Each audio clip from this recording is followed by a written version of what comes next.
Val, doncs ja estem en directe per YouTube, per tant donem inici a aquest ple ordinari del mes de juliol d'enguany. El primer punt de l'ordre del dia és l'aprovació de l'acte de la sessió anterior, que és l'acte del ple que vam celebrar el dia 1 de juny, que no sé si hi ha algun element, diguéssim, per comentar o per haver d'esmenar de l'acte. Albert o Jasmina.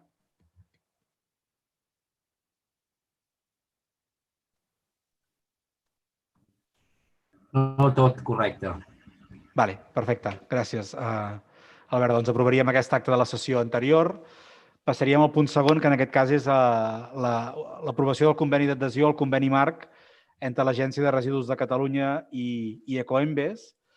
Aquesta proposta de conveni el que ens permetrà, com a Ajuntament, és de poder fer la recuperació directa del cànon de la recollida selectiva que s'està implantant en base al model porta a porta aquí al municipi de Gironella. L'Agència de Residus de Catalunya té un conveni marc, que en aquest cas el té signat amb Ecoembes, que és l'entitat gestora, que és la que fa els retorns dels cànons de la recollida selectiva, tant de plàstic com de paper i cartró. I en aquest cas nosaltres fem aquesta adhesió perquè el retorn del cànon estimat que hauria de recuperar l'Ajuntament aproximadament és de 120.000 euros, que nosaltres els teníem conveniats en el seu moment amb el Consell Comarcal del Berguedà pels anys 2018, 2019 i 2020, però hem demanat el conveni per l'any 2021 i com que no hem obtingut resposta, doncs el que fem a hores d'ara nosaltres és demanar a l'Agència de Residus, i en aquest cas a Ecoembes, iniciar directament la gestió del retorn del cànon directament des de l'Ajuntament de Gironella. Això també el que ens hauria de permetre en un futur i és que, òbviament, l'equilibri de costos sigui un punt més ajustat a nivell de la gestió del propi servei de recollida porta a porta dels residus al municipi i, per tant, que sí que aquells compromisos que vàrem adquirir plegats i que també, en aquest cas, tu Albert, hi eres present en el marc de la implantació del model porta a porta, com era la implantació d'un pagament per generació, que aquell qui més rebuig generava més pagava i aquell qui millor aplicava la selectiva no se li repercutia amb la taxa es pugui aplicar, les millores en el servei que estan pendents d'executar també i la major freqüència de la deixalleria mòbil que tampoc a dia d'avui no s'ha executat. Per tant, és un conveni, en aquest cas, que ens adheriria a l'Agència de Residus i a Ecoembes, bàsicament per poder fer aquesta recuperació del cànon de la part del paper i cartró i la part dels envasos. I a partir d'aquí, una vegada aprovat i iniciat la tramitació, doncs, que passaran uns quants passos, diguéssim, però ja ens donarà via lliure per poder liquidar aquests cànons contra aquesta entitat que és Ecoembes.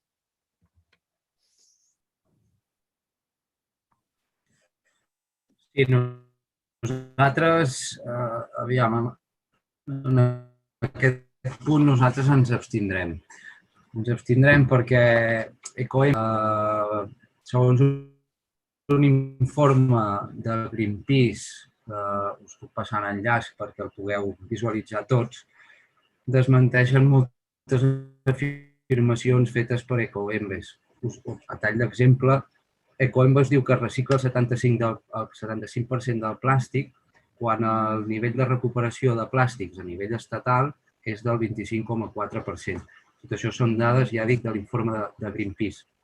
Ecoembes també diu que tots els envasos que dipositem al contenidor de color groc es reciclen.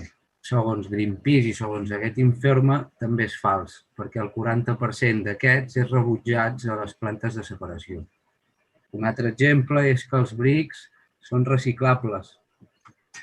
Segons l'informe també de Greenpeace, també és fals. Un bric està format per un 75% de cartró, un 20% de polini i l'altre 25% també són materials d'alumini. La barreja d'aquests tres materials fa impossible actualment la seva recuperació. Totes aquestes dades són extretes de l'informe aquest de Greenpeace. Llavors, això són només 3 exemples que nosaltres no ens podem sentir partícips d'aquesta adhesió. Sí que és cert que hi haurà aquesta recuperació d'aquests 120.000 euros potser no haurien d'anar lligades amb aquestes millores, sí, qui més recicla, un descompte a les escombraries o qualsevol cosa que es pugui parlar, doncs creiem que tampoc no haurien d'anar lligades a aquest conveni. Si aquest conveni fos, ens adheríssim potser amb una altra empresa que no fos Ecoembes, que no tingués el monopoli dels residus i que no hi hagués tanta brutícia, per dir-ho d'una manera, doncs potser podríem tornar-ho a valorar, però ara mateix nosaltres, tenint aquestes dades, ens abstindrem per aquest motiu. Vale, Albert, jo desconeixia l'informe de Greenpeace, desconeixia aquest informe i podent-li donar o no la credibilitat del que ens expliques, jo sí que t'he de dir que l'única entitat amb la qual l'Agència de Residus de Catalunya i, per tant, el Govern de Catalunya té lligat un conveni a través del qual pugui un ajuntament recuperar part d'aquests cànons, diguem-ho així, és amb Ecoembes. Per tant, no tenim alternativa si volem realment recuperar aquests diners cap a l'Ajuntament de Gironella que signar aquest conveni amb Ecoembes. No signar-lo voldria dir renunciar entre 115 i 120.000 euros anuals per l'Ajuntament de Gironella, cosa que nosaltres no hi estem, òbviament, disposats. I si l'Agència de Residus, perquè al final això és un acord marc que es va aprovar, si no vaig errat, doncs a l'any 2013 fins a l'any 2018, ha anat tenint pròrrogues anuals aquest acord marc com a única entitat gestora d'aquest cànon de la selectiva. Si l'Agència de Residus obre la porta i signa un acord marc amb algun altre tipus d'entitat, d'organització, d'empresa o d'associació, diguem-li com sigui, i que ens dona la possibilitat de poder-lo signar, nosaltres no tenim cap mena de problema per plantejar-ho al ple de l'Ajuntament una adhesió a un altre tipus d'entitat. Però a dia d'avui la nostra obligació és fer-ho amb els únics que l'Agència de Residus ens permet fer-ho, que és Ecoembes, i per tant recuperar aquests 114.000 eren l'any 2019, que estimem entre els 114 i 120.000 euros de cànon anual, que per nosaltres, vaja, són molts diners per fer sostenible el servei del porta a porta. Puc entendre l'informe de Greenpeace, puc entendre el que manifestes, Albert, però no tenim marge de maniobra ni marge de fer quelcom diferent que no sigui signar aquest conveni, o l'alternativa és no signar res. I davant del no signar res, nosaltres preferim signar-lo amb Ecoembes, que és com el tenen signat, al cap i a la fi, tots els municipis o consells comarcals de Catalunya. Per tant, per això, aquests 114.000 euros, fins ara, qui els donava a l'Ajuntament? O és que l'Ajuntament no rebia aquests 114.000 euros? Això és el que us deia, que fins ara nosaltres teníem un conveni signat amb el Consell Comarcal del Berguedà. El Consell Comarcal del Berguedà el que feia era cobrava aquest cànon en nom de l'Ajuntament de Gironella i ens transferia aquest cànon després directament cap a l'Ajuntament. Aquest conveni que teníem en vigor va finalitzar el 31 de desembre del 2020 i, malgrat que nosaltres hem demanat la signatura i la pròrroga d'aquest conveni, no hem rebut resposta del Consell. I, per tant, per no deixar perdre temps per la signatura d'aquest conveni, nosaltres iniciem el camí davant la possibilitat de fer-ho directament nosaltres. Si el Consell Comarcal desperta, doncs ens haurem d'assentar amb el Consell Comarcal i veure quina alternativa si ens planteja el conveni sobre la taula, que és l'única alternativa que nosaltres tenim a dia d'avui. És a dir, aquest cànon, que t'he dit, els 114.000, de fet, són números reals de l'any 2019 en base a la liquidació, per ser exactes, que ho tinc, són 114.114,35, va ser el retorn del cànon de plàstic i de plàstic, de paper i de cartró durant tota la recollida selectiva que es va fer l'any 2019. Llavors, aquest cànon és el que abans ens transferia el Consell, en aquest cas per gestió nostra, i el que anem a fer ara, per no tenir el conveni en vigor, és fer-lo nosaltres directament amb Ecoembes. D'acord. Nosaltres també us entenem. La situació és una mica difícil de gestionar. Bé, només podria demanar-vos que aquest conveni fos el més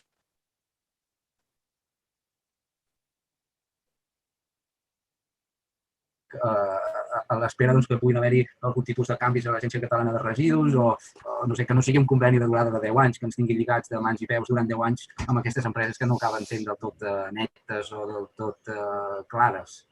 Ja et dic, sempre segons l'informe aquest de Greenpeace, després us el passaré perquè li pugueu fer una ullada. Ja està, no tenim res més a dir. Vale. Mirarem. Nosaltres en tenim un conveni, llavors, en tot cas, el conveni aquest, com que no el signem nosaltres, sinó que el signa l'Agència de Residus amb Ecoembes, entenc que mentre no hi hagi un altre ens anirem adherint. En el moment que n'hi hagi un altre és quan haurem de plantejar aquest canvi que comentaves, però de moment al final ens adherim un conveni marc que prorroga l'Agència de Residus i per tant ens dona vigor aquest acord marc que ens assumem nosaltres. Però ho tenim en compte per si hi ha algun altre canvi, en aquest cas a nivell de l'Agència de Residus per oferir un altre tipus de ventall de possibilitats amb una altra empresa o entitat. Votaríem, doncs, si us sembla, aquest punt segon de l'ordre del dia. Vots contraris a la proposta. Abstencions. Vots a favor. Doncs amb els vots a favor de l'equip de govern i l'abstenció del grup municipal d'Esquerra, doncs aprovaríem aquest punt segon de l'ordre del dia. I el punt tercer de l'ordre del dia és l'aprovació del document únic de protecció civil municipal, el que es diu el DUPROCIM. A nivell municipal, l'Ajuntament disposava de diferents plans d'emergència. Tenim un pla d'emergència davant dels possibles incendis forestals, un pla d'emergència davant de possibles inundacions. També hauríem de tenir, segons Protecció Civil, un pla d'emergències en base a nevades i un pla d'emergències en base a risc sísmic. I el que en aquest cas hem fet a través de la Diputació de Barcelona és agrupar totes aquestes emergències municipals a través d'un únic document de protecció civil municipal que recull les diferents tipologies d'emergències i que al final t'està posant sobre la taula que davant d'una emergència com has d'actuar. Per tant, amb un únic document queden recollides la manera com hem d'actuar davant d'un pla INUNCAT, davant d'un pla NEUCAT, davant d'un pla SIMCAT i davant d'un pla INFOCAT, que és el de, si no m'equivoco, el de foc. I, per tant, és un pla que davant d'una emergència s'activa, hi ha uns responsables de diferents tasques, tant de nivell d'electes o de polítics com a nivell de personal municipal, que ha de respondre d'unes determinades funcions si en algun cas concret s'ha hagut d'activar un pla d'aquest tipus, que l'última vegada que el vam haver de fer era l'INUNCAT en el marc de l'episodi del Glòria del gener de l'any 2020, que va ser quan vam haver d'aprovar l'INUNCAT per fer actuacions d'emergència davant de l'episodi de pluges que vivíem. I ja està, bàsicament és això, tenir un document únic davant de les emergències que contempli totes les diferents tipologies d'emergències que poden haver-hi, en aquest cas, en la zona territorial on estem, que és aquí al Berguedà. Sí, en aquest punt, evidentment, hi estarem totalment d'acord. És important saber com hem d'actuar i com ens hem d'organitzar en qualsevol tipus d'incident que pugui haver-hi al nostre municipi. I personalment, com a tècnic d'emergències sanitàries, crec que l'organització davant de qualsevol incident o de qualsevol pla que s'hagi d'activar és fonamental pel bon funcionament i per la bona gestió de tota la incidència. Per tant, nosaltres aquí no tenim res més a dir i estarem totalment d'acord. Perfecte, doncs gràcies. Passaríem a la votació d'aquest punt tercer de l'ordre del dia. Vots contraris, abstencions, vots a favor. Doncs aprovaríem per unanimitat aquest punt tercer de l'ordre del dia. Passaríem al punt quart, que en aquest cas és donar compte dels decrets d'alcaldia, que en aquest cas van del 124/2021 al 155/2021 i, com sempre, l'últim punt és pregs i preguntes.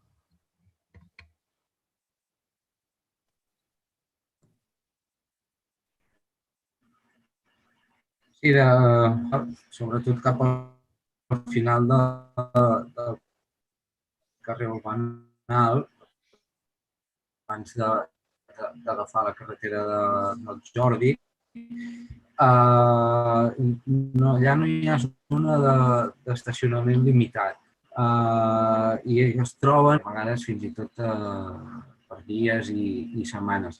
No sé si hi hauria alguna solució per poder mirar d'arreglar aquest tema.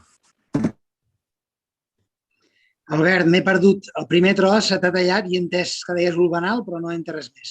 El primer tros, només, m'he perdut.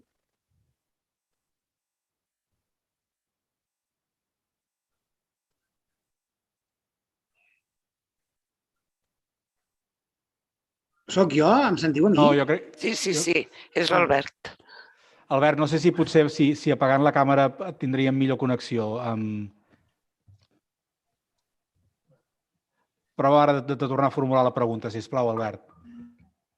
Vale. No, deia que ens ha començat... Se'm sent millor ara, potser? Sí, millor. Sí? Vale.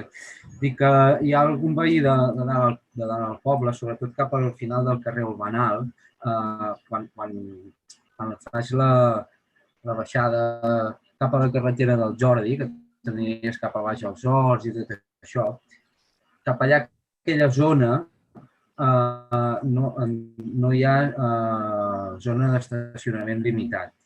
Llavors, el que ens han comentat és que hi ha gent que aprofita per deixar el vehicle estacionat allà en aquella zona i els propis veïns de la zona a vegades tenen moltes dificultats de trobar aparcament.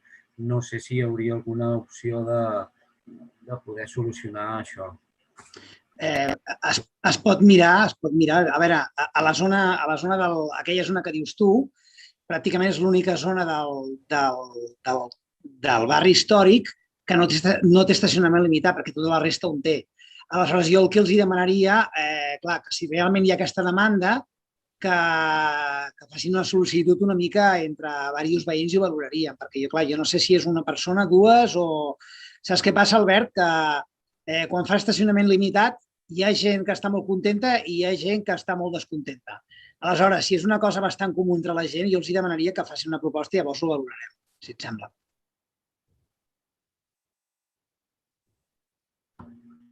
Val, d'acord, els hi traslladarem. Que diguin exactament la zona que és, és que vull dir. Exacte. La zona més concreta i llavors ho valoraríem sense problema. Vale. Llavors també, per altra banda, també ens han comentat que hi ha bastantes abelles al parc infantil de Cal Blau i troben molt a faltar una font allà a la zona del parc infantil. Potser hi ha alguna previsió que s'arregli el parc o no sé si seria molt complicat poder portar una font d'aigua allà, no sé si podria fer-hi alguna actuació. Quan dius el parc del Cap del Pla, de Cal Blau, has dit, Albert, vols dir a la part de la Bona Vista, que és a dir, és a la zona nova que ha anat construint-se, o a la zona de dalt, que és a la zona de la plaça de Cal Blau, que hi ha la zona del Baldius, el Josep Pla i companyia?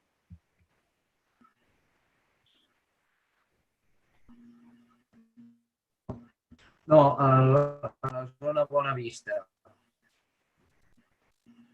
És a dir, a la rotonda de Cal Blau, la petitona, com si volguessis anar cap a la Berguedana, allà que trenques a mà dreta, que hi ha totes aquelles casetes que són més velles. A la part de darrere no té gens de sombra i ens han comentat que hi ha moltes abelles per allà.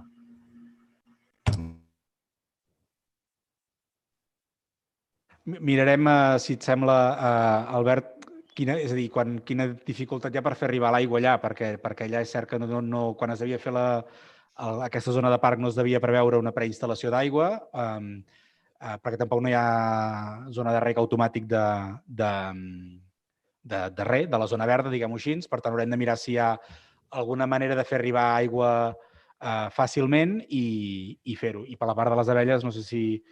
Teresa? Bueno, s'hauria de saber on són els nius i llavors avisem a l'empresa que tenim subcontractada per això, perquè els vinguin a treure, però hauríem de saber on són. Està aquí al parc també, on hi ha abelles? Sí, pel que m'han comentat, sí. Si de cas ja comentaré que... El millor seria que... Exactament a veure en quina zona.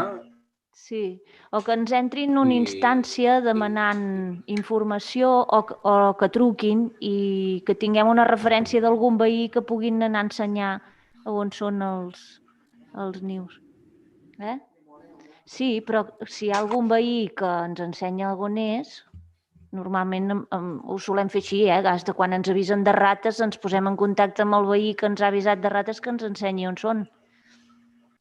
Albert, perdona, Goeta, jo m'hi estic quedant a Cal Blau i amb el grup de WhatsApp que tenim ningú ha fet cap queixa del tema aquest de les abelles. Pot ser que sigui veritat, però vull dir, allà no s'ha queixat la gent d'aquest tema així.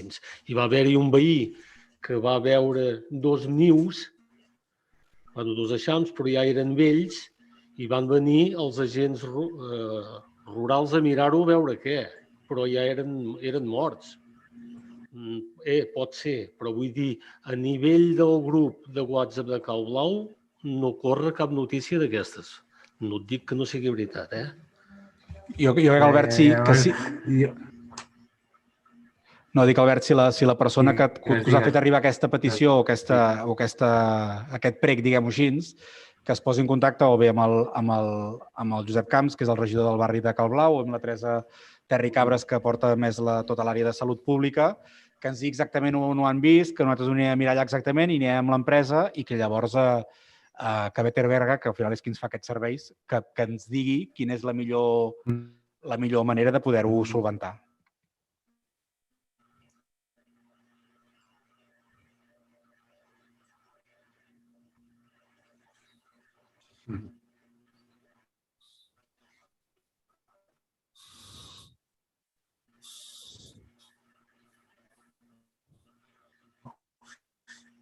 Però vaja, no sé deu cas. No et sentim, Albert.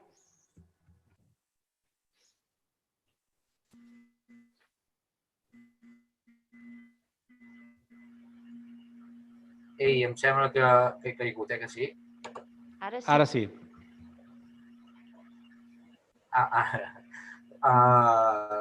Bueno, això, doncs que ja els hi traslladaré tot això que em dieu i bueno, no crec que s'ho inventin, No, jo ves que res, però per poder-ho fer de manera... Anat a mirar, personalment.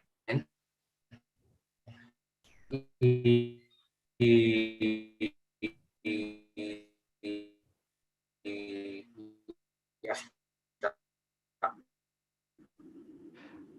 Sí. Albert, t'hem sentit molt entretallat, però en tot cas interpreto que els hi fas arribar amb ells el que t'hem traslladat i que si creuen que ho hem d'anar a mirar i identificar exactament on és per actuar, doncs ens ho fas arribar tu o ens ho fan arribar ells directament i nosaltres actuem en conseqüències. Que t'hem anat sentint entretallat també i d'això. Val, perfecte. Per la nostra part, res més. I disculpeu, però no sé què passa, que tinc molt mala connexió. No, cap problema, Albert. No. De fet, és la primera vegada que